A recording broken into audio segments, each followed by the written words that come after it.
Hello' everyone, আপোনালোকক আজি মোৰ জীৱনৰ অতি সুখৰ খবৰটো শ্বেয়াৰ কৰিব ওলাইছোঁ। হয়, মই বৰ্তমান প্ৰেগনেণ্ট। মোৰ প্ৰেগনেঞ্চি 9th মান্থ আৰম্ভ হৈছে।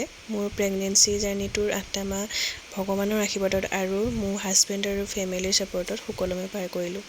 আজি ভিডিঅ'টোত মোৰ 5 মাহৰ পঞ্চামৃতৰ যি নিয়ম কৰা হৈছিল মাৰ ঘৰত, ভাবিলোঁ সেয়া ফেচবুকতে স্মৃতি হিচাপে সাঁচি থওঁ।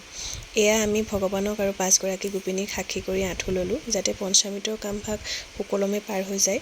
তাৰপিছত ভগৱানৰ আগত আগবঢ়াই থোৱা পঞ্চামৃতৰ প্ৰসাদৰ যি থালি আছিল, মায়ে আমাক দুয়োকে খুৱাবলৈ বুলি আনিলে।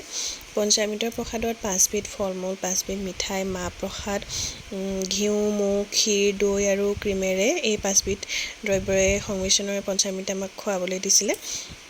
এয়া প্ৰথমেই মোক মায়ে পঞ্চামৃত খুৱালে।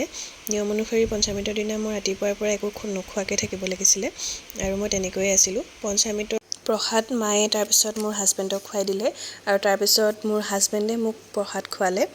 তাৰপিছত এজন এজনকৈ সকলোৱে আমাৰ ঘৰৰ ফেমিলি মেম্বাৰে পঞ্চামৃত আমাক খুৱালে।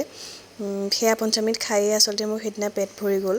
পঞ্চামৃত বুলি সকলোৱে মোক কিন্তু কাপোৰো গিফ্ট কৰিছিল দেই, বৰ ভাল লাগিছিলে মনটো। আগতে পঞ্চামৃতৰ নিয়মবোৰ মই দেখা নাছিলোঁ, সেইদিনাখনেই দেখিলোঁ আৰু শিকিলোঁ।